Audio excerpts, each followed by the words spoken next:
Hey, what's up, guys? Want to do a video today for you to kind of tell you guys what's been consuming a ton of my time lately, free time.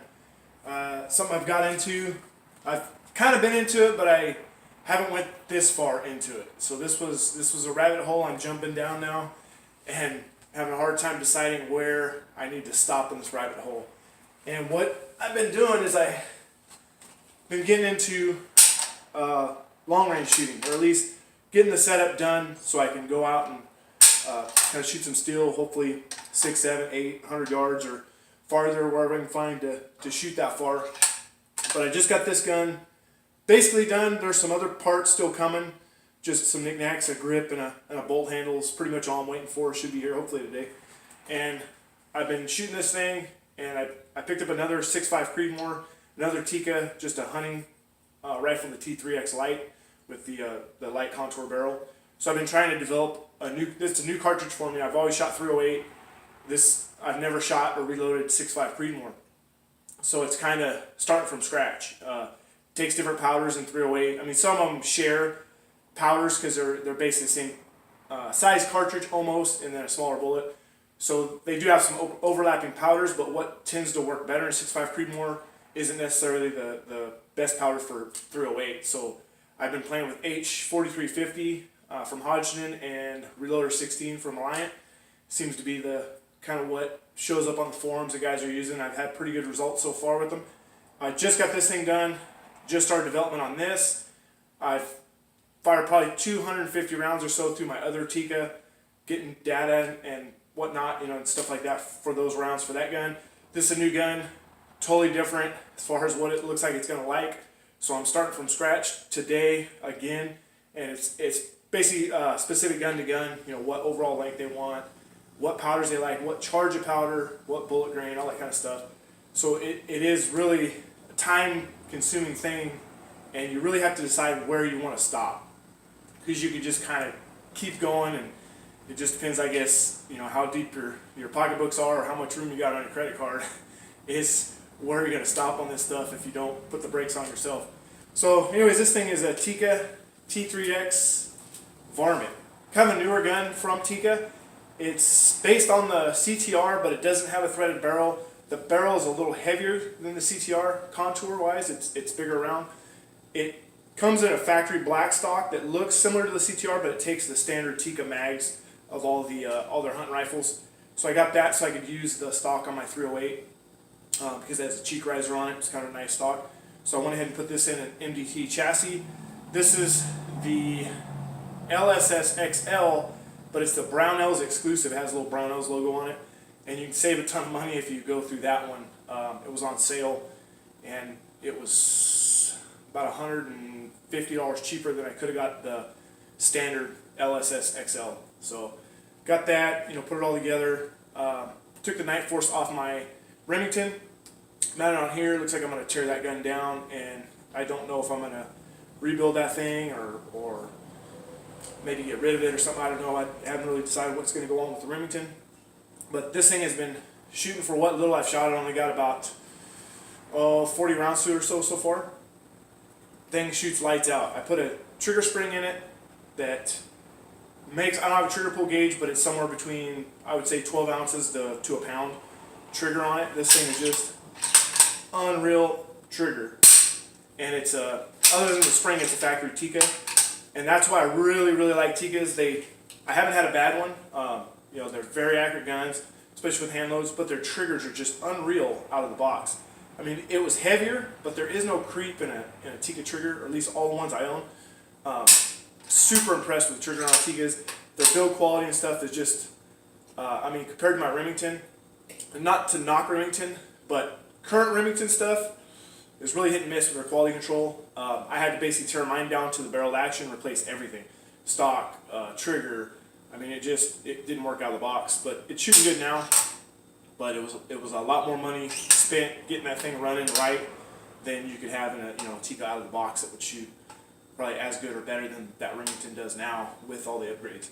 So I went with the new Magpul bipod, which is pretty cool. Like I said, I haven't used it a lot, but it's got a little rock to it to load it up on the bipod.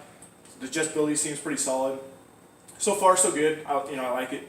Maybe, a couple hundred more rounds or something, I might not, or whatever. My opinions might change, but so far, so good. Hooks on with M-lock there, nice and solid.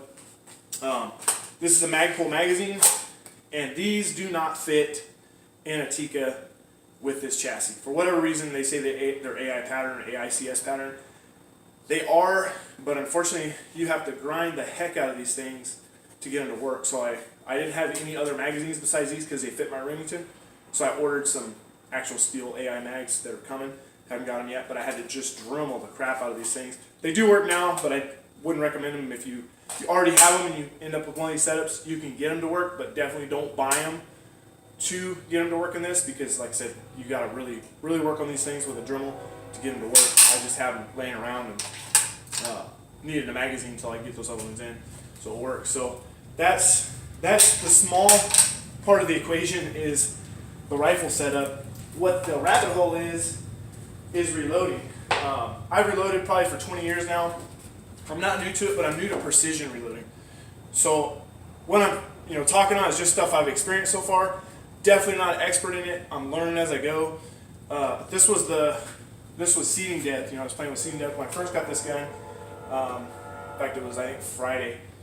I had some already loaded, waiting on it, and then I picked it up, shot different overall lengths, and it looks like this thing's gonna like 2.830 as far as overall length. I got some measurement tools coming so I can measure lands and grooves. I haven't got that yet because, like I said, I'm getting deeper and deeper in that rabbit hole. So ordered the tools to measure, off the lands and grooves, so I can see what my measurements are and how far I'm jumping to them on my loads. But it looks like just by shooting it, it likes 2.830. It may change later when I get those gauges and do some measurements and stuff. But that's a 5-round group.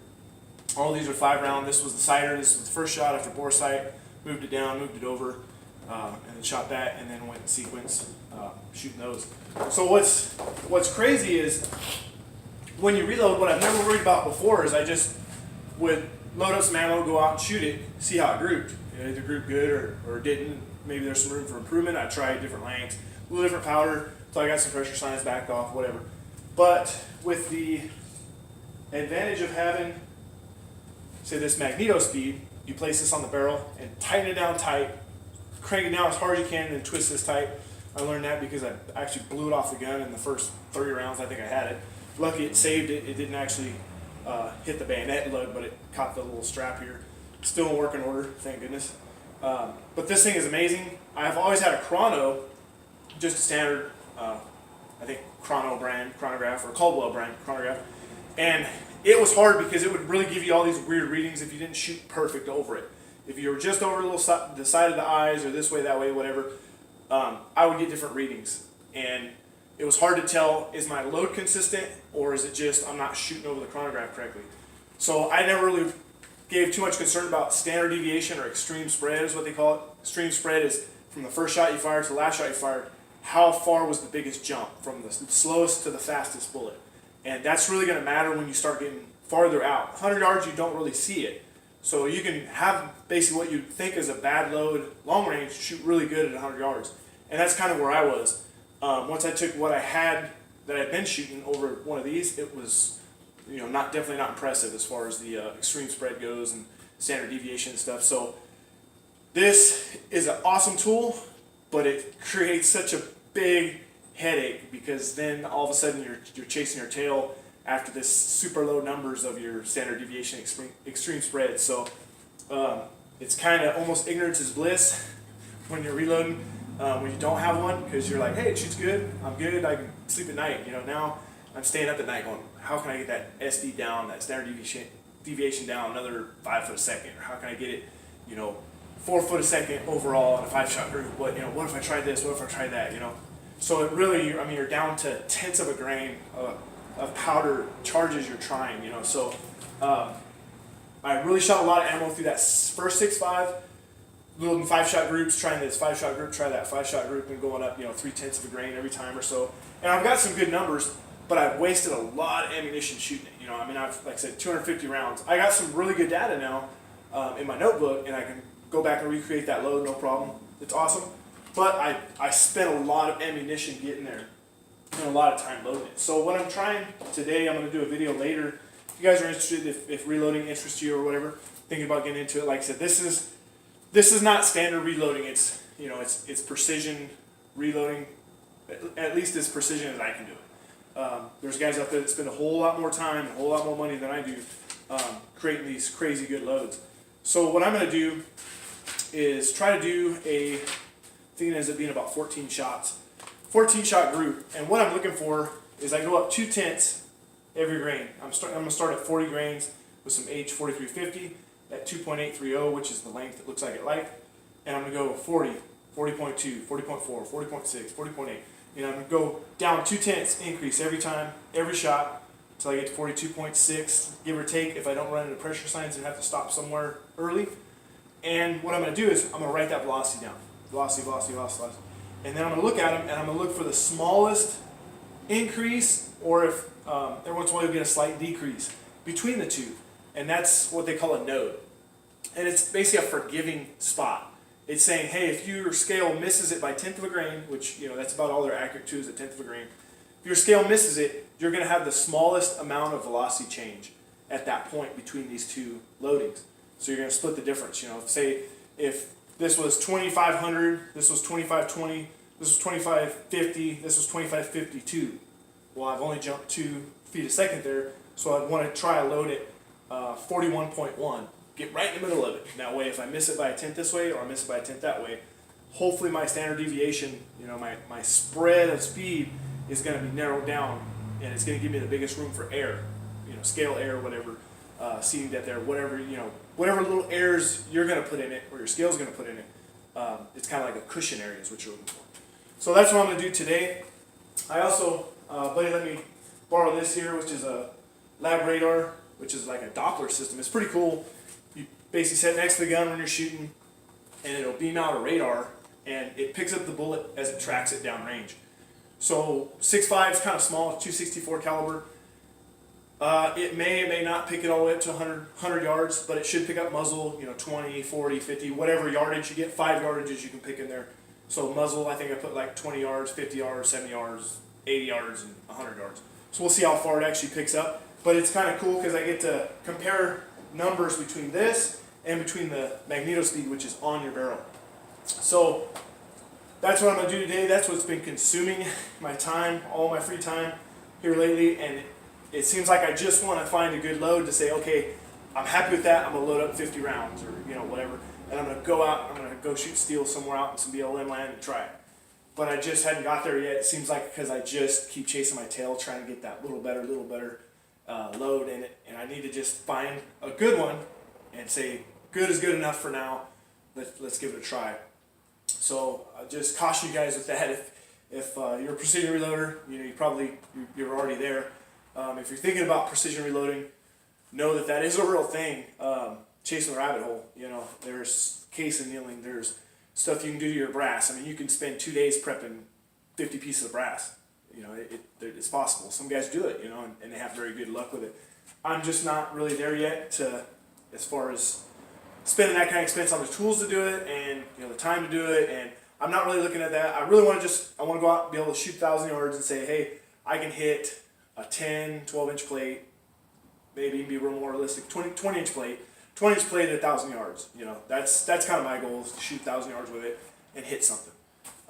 So it doesn't really take the crazy amount of stuff some guys do, because they'll shoot 1/10 of an inch groups, bench rest shooting. I just want something I can go out there and shoot a piece of steel and have fun with. So I got to call it sooner or later where the bottom is. Anyways, guys, that's what I bring you that. That's what I've been up to.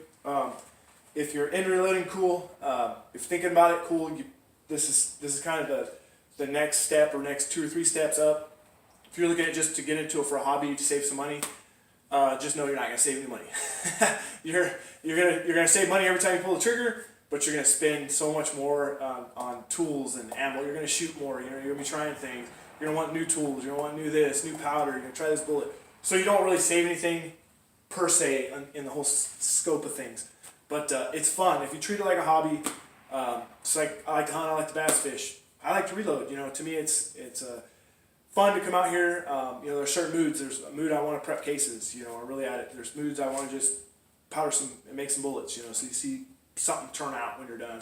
So to me, it's fun, you know, kind of stress reliever. Come out here, have a good time, build whatever I want, and then I get to go shoot it out back and see where I'm going. So hopefully I can get a good load today, or at least some good numbers on my velocities here. Find my nodes, and then load up some test rounds in those nodes and see where I'm at. And like I said, hopefully with the lab radar and the magneto speed, that'll at least be a tattletale whether I'm doing good or whether I'm not. So I'll at least know one way or another.